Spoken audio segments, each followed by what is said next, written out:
All right, so get this, we're diving into dreaming, but not like, just any old dream. Like, we're talking about dreaming as a technique to expand awareness, and we're going to be looking at some excerpts that you shared with me from Carlos Castaneda's The Art of Dreaming. And Castaneda, he was studying with the Yaqui sorcerer named Don Juan. Yeah, it's really fascinating stuff. And what's really interesting about it is how Don Juan makes this distinction between dreaming in the sense that you and I might think of it like when we're asleep, and dreaming as a very deliberate practice.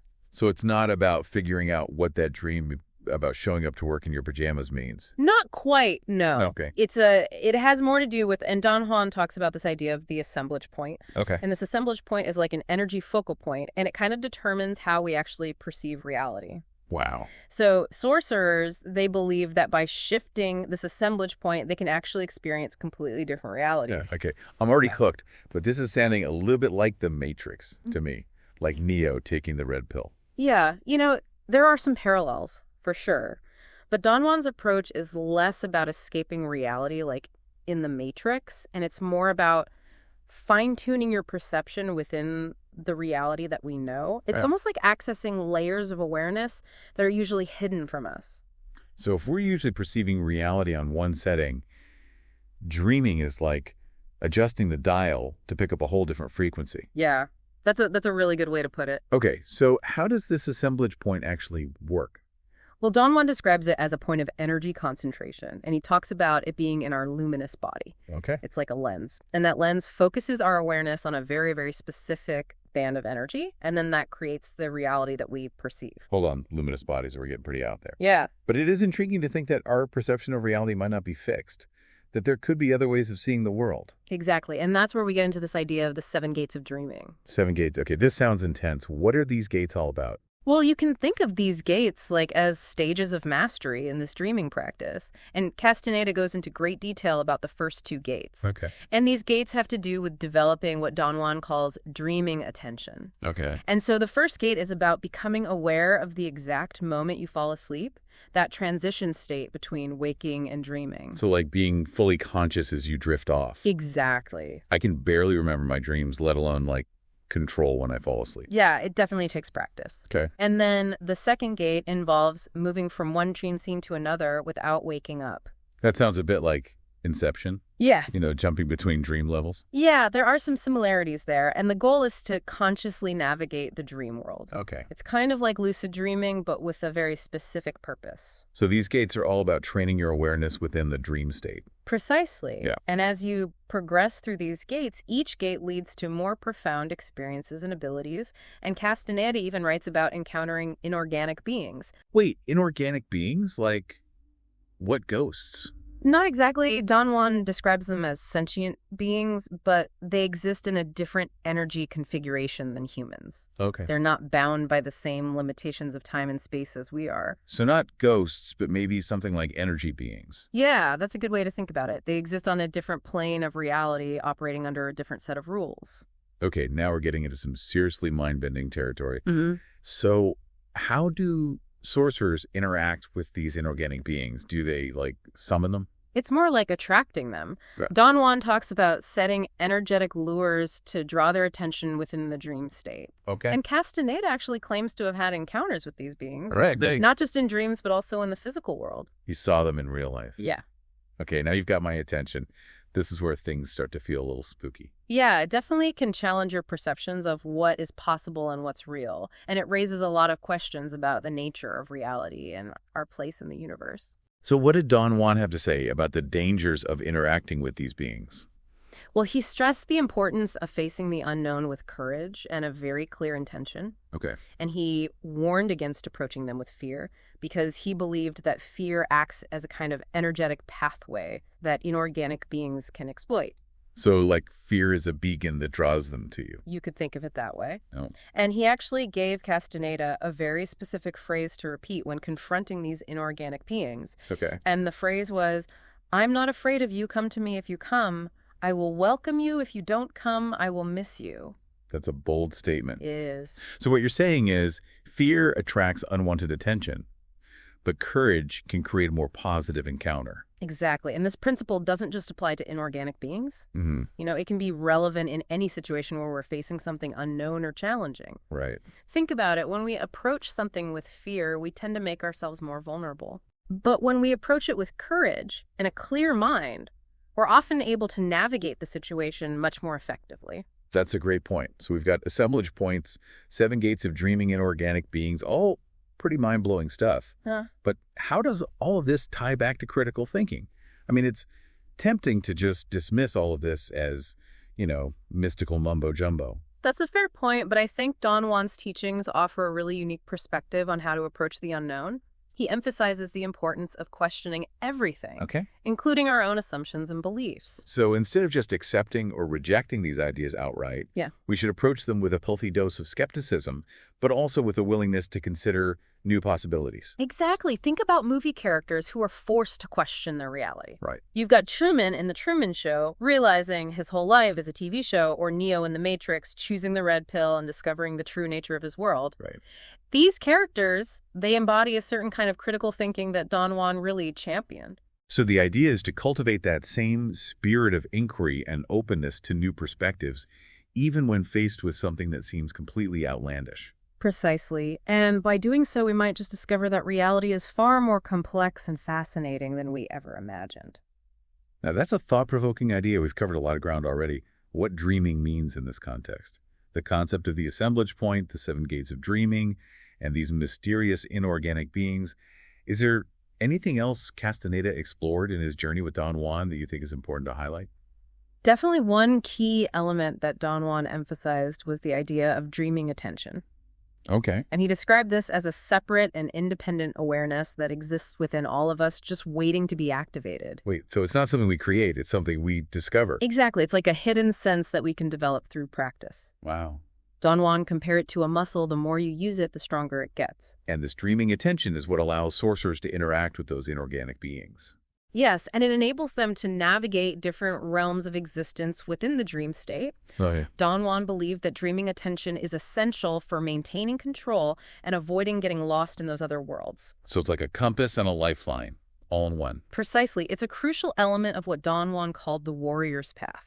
Now, hold on, the warrior's path. Yeah. That sounds pretty intense. What's that all about? Well, Don Juan used that term warrior to describe someone who faces life with courage, with discipline, and with a heightened awareness. It's not about physical battles.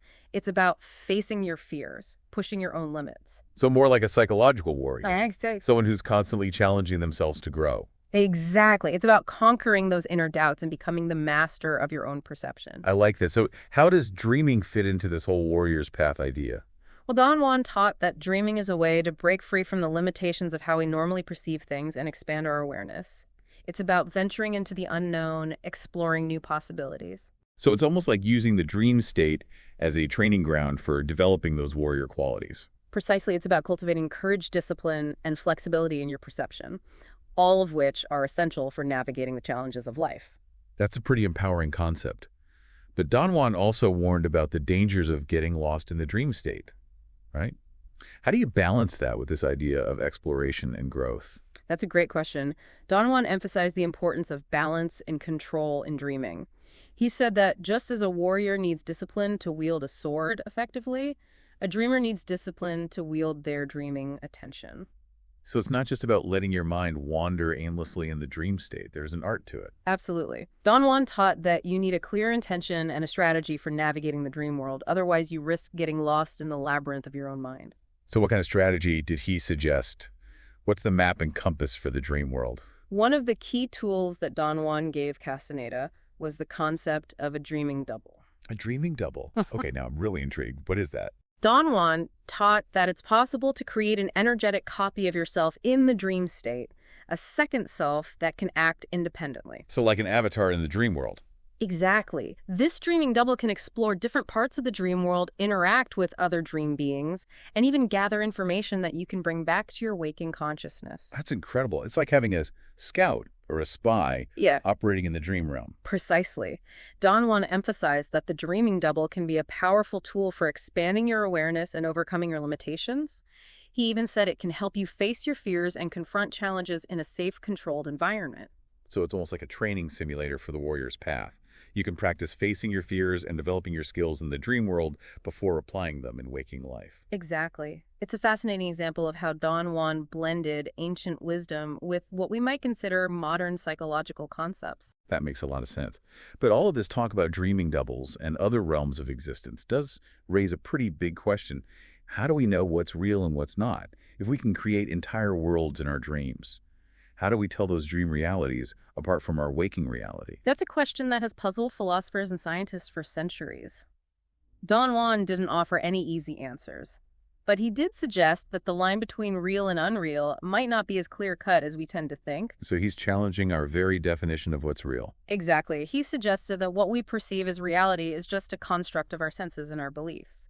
And he challenged Castaneda to consider the possibility that there might be other levels of reality that are just as valid as our own, even if they don't fit our usual understanding of the world. So it's like that saying reality is merely an illusion, albeit a very persistent one. Exactly. No. Don Juan taught that by expanding our awareness and challenging our assumptions, we can start to see the world in new and unexpected ways. It's about questioning everything and being open to the possibility that there might be more to reality than meets the eye. But that can be a tricky path to navigate. How do we stay grounded and avoid getting lost in a sea of endless possibilities? That's where critical thinking comes in.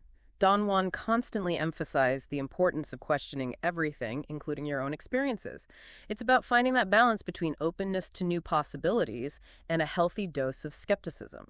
So it's not about blindly accepting every wild idea that comes along, but about evaluating the evidence and forming our own conclusions based on our experiences and reasoning. Exactly. Think of it like being a detective. You gather clues, you analyze the evidence, and you use your logic and intuition to piece together a coherent picture. I like that analogy.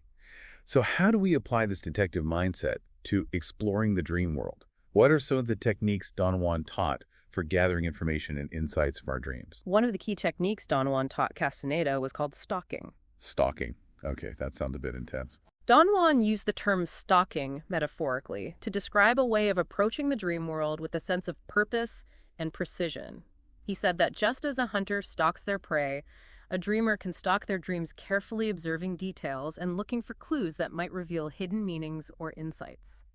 So it's about becoming a detective of our own dreams. Exactly, and Don Juan emphasized that stalking requires a high level of discipline and self-awareness. He said that you need to be able to control your thoughts and emotions and avoid getting distracted by the often bizarre and chaotic nature of the dream world. So it's not just about passively observing your dreams, but about actively engaging with them and trying to uncover their hidden messages. Precisely, and Don Juan taught that the more you practice stalking, the more skilled you become at interpreting the symbolism and imagery of your dreams. It's like learning a new language, the language of the unconscious mind. Exactly, and Don Juan believed that by mastering this language, we could gain a deeper understanding of ourselves and the world around us. This is all incredibly fascinating. But let's shift gears for a moment and talk about the practical applications of all of this.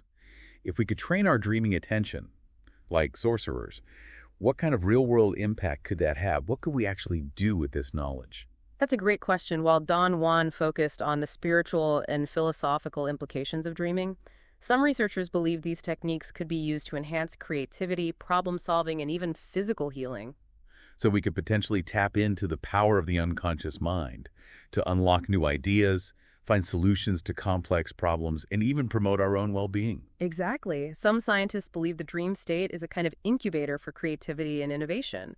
They suggest that by tapping into the dream world, we could access a vast reservoir of ideas and insights that are usually hidden from our conscious mind. It's like having a brainstorming session with your own subconscious. And you mentioned physical healing as well. How could dreaming potentially impact our health? Well, think about how stress and anxiety can manifest physically in our bodies if we could learn to manage those emotions in the dream state. It's possible that those benefits could carry over into our waking lives. Some therapists are even exploring the use of dream work to help patients process trauma, overcome fears, and even access repressed memories. So dreaming could potentially be a powerful tool for personal transformation and healing. Exactly. And while there's still a lot we don't know about the connection between dreaming and physical health, it's a fascinating area of research with a lot of potential. It's amazing to think that something as seemingly ordinary as dreaming could have such profound implications for our lives. But I also think it's important to acknowledge that not everyone is going to buy into these ideas. Some people might be skeptical, and that's okay. Absolutely. It's healthy to approach any new idea with a critical mind. Don Juan himself emphasized the importance of questioning everything, even his own teachings. He wanted Castaneda to develop his own understanding of the world rather than blindly accepting someone else's beliefs. It's about becoming a sovereign explorer of consciousness, right? Not just following someone else's map, but charting our own course. Exactly, and that's what makes Don Juan's teachings so empowering. He's not offering a dogma or a set of rules to follow blindly, but a path of self-discovery and exploration. That's a really inspiring way to think about it. Mm. So we've talked about the practical applications of dreaming for creativity, problem solving, and even physical healing. But Don Juan also hinted at the possibility of using dreaming to access knowledge and insights that are beyond the reach of our ordinary senses. Did he give any specific examples of how this might be done? He did one technique he taught Castaneda was called stalking. Stalking. We're back to stalking. I thought we covered that already. We did touch on it earlier, but there's more to explore. Remember how we talked about stalking as a way to observe and interpret the symbolism in our dreams? Well, Don Juan also describes stalking as a way to actively interact with the dream environment and even influence the course of our dreams. So it's not just about observing, it's about participating, almost like becoming a character in the dream itself. Exactly, and Don Juan believed that by doing so, we could gain access to knowledge and insights that are normally hidden from us. He said that the dream world is like a vast library filled with information and wisdom that's just waiting to be discovered. That's a powerful image. So how do we actually do this? How do we learn to stalk our dreams in this way? It's a complex process, but Don Juan gave Castaneda a number of exercises and techniques for developing this skill. One of the key elements is learning to control your dreaming attention. Remember, we talked about dreaming attention as a separate awareness that exists within us? Well, Don Juan taught that by focusing our dreaming attention, we can influence the direction of our dreams and even create specific dream experiences. So it's almost like lucid dreaming, but with a more directed purpose. Exactly. And Don Juan believed that by mastering this ability, we could use our dreams to explore different realms of reality, interact with other forms of consciousness, and even gain insights into the nature of the universe itself. Wow, that's a pretty bold claim. But I'm curious, did Don Juan ever talk about the potential dangers of exploring the dream world in this way? He did. He cautioned that the dream world can be a deceptive and dangerous place, and that it's important to approach it with respect and caution. He also stressed the importance of having a clear intention and a strong sense of self when venturing into the dream world. So it's not something to be taken lightly. Definitely not. Don Juan saw dreaming as a powerful tool for personal growth and spiritual exploration, but he also recognized that it can be a double-edged sword. It's important to approach it with a balanced mindset, combining openness to new possibilities with a healthy dose of skepticism and self-awareness. That's a wise perspective.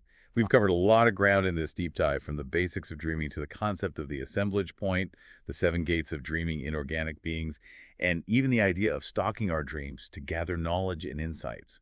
It's a lot to process, and I'm sure our listener has a lot to think about. Definitely. But before we wrap up, there's one more aspect of Don Juan's teachings that I think is particularly relevant to our modern world. He talked about the importance of developing what he called impeccability. Impeccability, what does that mean? Don Juan described impeccability as a state of heightened awareness and personal responsibility.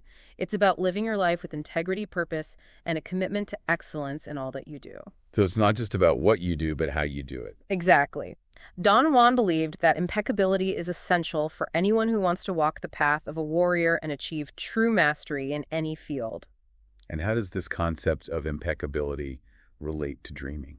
Don Juan taught that impeccability is essential for navigating the dream world safely and effectively. He believed that when we bring a sense of impeccability to our dreaming practice, we create a more positive and productive dream environment. We're less likely to be swayed by negative emotions or deceptive dream entities, and we're more likely to attract positive experiences and gain valuable insights.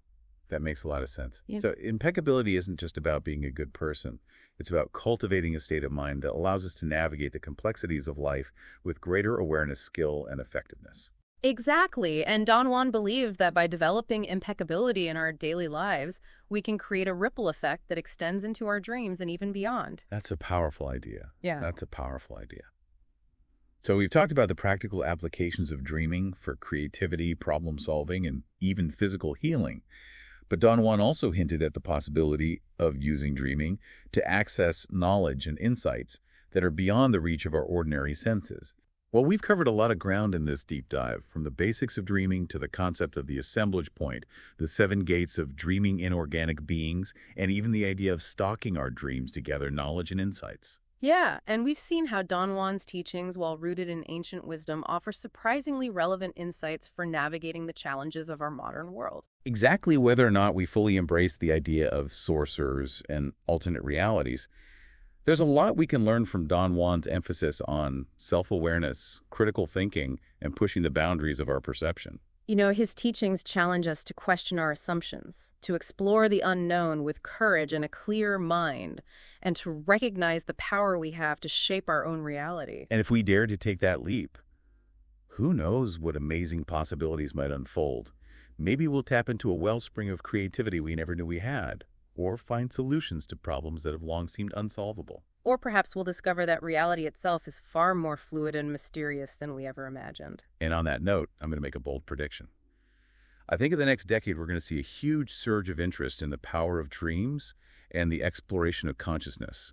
Science and spirituality will begin to converge, leading to groundbreaking discoveries about the true nature of reality and the untapped potential of the human mind. That's a fascinating prediction, and I wouldn't be surprised if you're right. After all, we humans have always been drawn to the mysteries of the unknown. And as we learn more about the incredible power of our own minds, who knows what wonders we might unlock? So to our listener, we encourage you to keep exploring, keep questioning, and keep dreaming. The journey is just beginning. Until next time, may your dreams be filled with wonder and discovery.